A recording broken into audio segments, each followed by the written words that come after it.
Ya, kembali lagi di channel saya.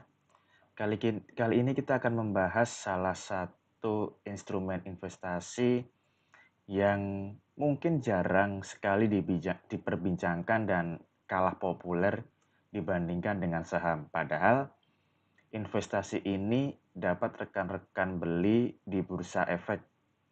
Jadi selain saham, ada produk lain yang sebenarnya bisa rekan-rekan beli di bursa efek. Nah, produk tersebut dinamai dana investasi real estate atau DIRE. Jadi DIRE ini semacam reksadana yang aset underlyingnya adalah properti.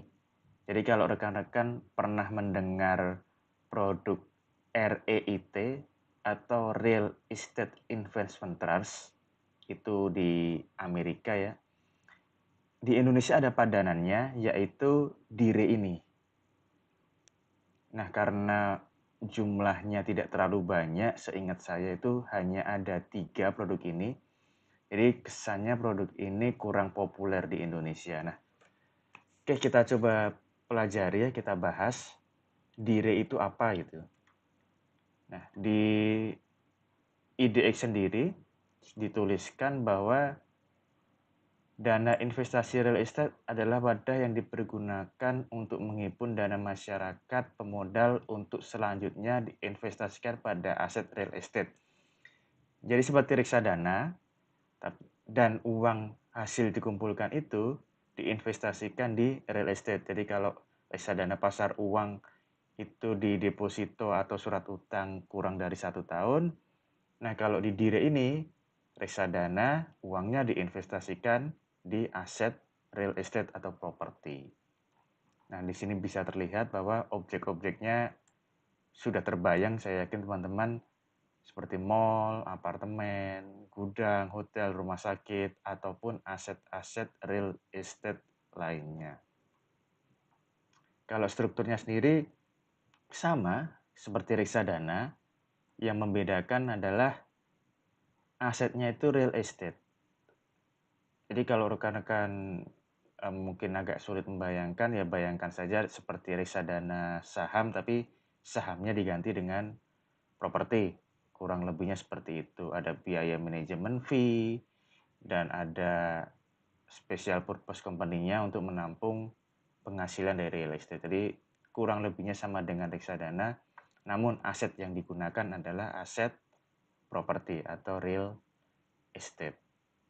Nah, di Amerika sendiri barang ini atau instrumen ini sudah sangat terkenal ya. Jadi ada kurang lebih 225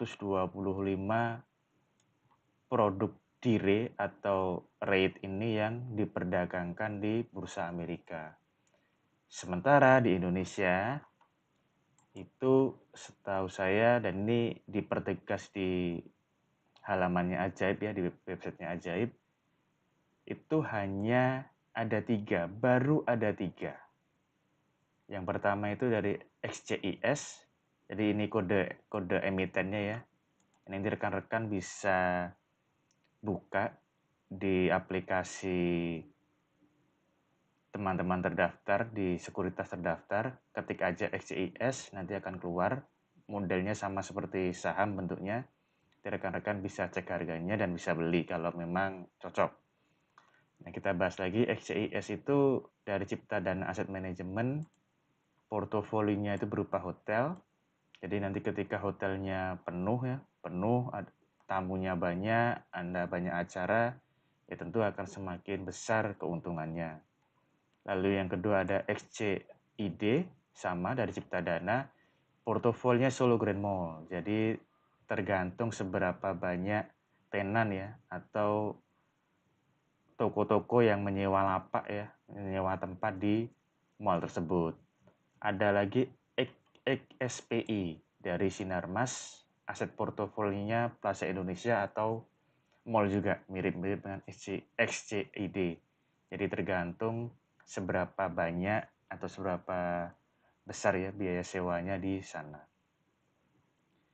Jadi bisa dibandingkan bahwa produk ini tidak terlalu populer, tapi sebenarnya punya potensi yang lumayan, yang cukup baik jika semisal bertumbuh ya, aset properti di Indonesia bertumbuh, maka otomatis ini akan menjadi salah satu instrumen yang menarik. Nah, kita akan coba cek XCID. Nah, di sini rekan-rekan bisa lihat ya bahwa XCID itu membagikan dividen juga. Jadi sama seperti saham, mirip sama seperti saham, dia memberikan dividen juga. Dividennya bisa kita lihat kurang lebih 4 kali ya setahun.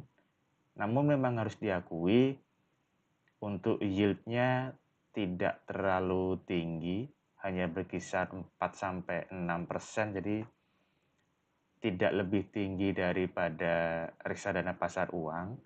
Namun ada satu keunggulan di rate ini atau di rate ini, yaitu ada potensi capital gain. Jadi bisa dilihat harganya itu naik turun sama seperti saham pada umumnya yang diperjualbelikan. Jadi kalau rekan-rekan melihat reksadana ya rekan-rekan pasif di situ. Hanya mendapatkan laporan keuntungan dan nanti ketika mau merealisasikan itu menjual reksadana tersebut. Nah, kalau di XCID ETF berbasis DIRE ini, maka rekan-rekan bisa mendapatkan dividen layaknya saham ya pada umumnya dan juga mendapatkan potensi capital gain. Jadi semisal average price-nya rendah dan ternyata nanti pasar properti booming, harga sewa naik, maka rekan-rekan akan mendapatkan yield yang makin tinggi dari ETF ini. Jadi mirip seperti saham, cuman basisnya properti. Memang kurang begitu diminati, tapi ini bisa menjadi alternatif instrumen rekan-rekan sekalian, terutama bagi rekan-rekan yang bergerak di bidang properti dan memahami properti. Apalagi kalau semisal pasar properti tumbuh, likuiditas makin baik, maka ya saya berharapnya akan lebih banyak produk-produk ETF DIRE ini ke depannya yang akan muncul di Bursa Efek Indonesia. Karena ya harus diakui cukup banyak properti ya di Indonesia berupa hotel, mall, ataupun pergudangan, rumah sakit itu kan sangat banyak sekali dan itu potensi untuk disekuritisasi melalui DIRE ini. Jadi ya harapannya tidak hanya 3 lah. Semoga saja bisa menyaingi Amerika setiangka seratusan. Nah, demikian dari saya. Semoga teman-teman mendapatkan pengetahuan lebih dan ya kalau misalkan cocok dengan investasi ini silahkan diramaikan. Tetap cuan, semoga tetap untung dan sampai bertemu di konten selanjutnya. Terima kasih.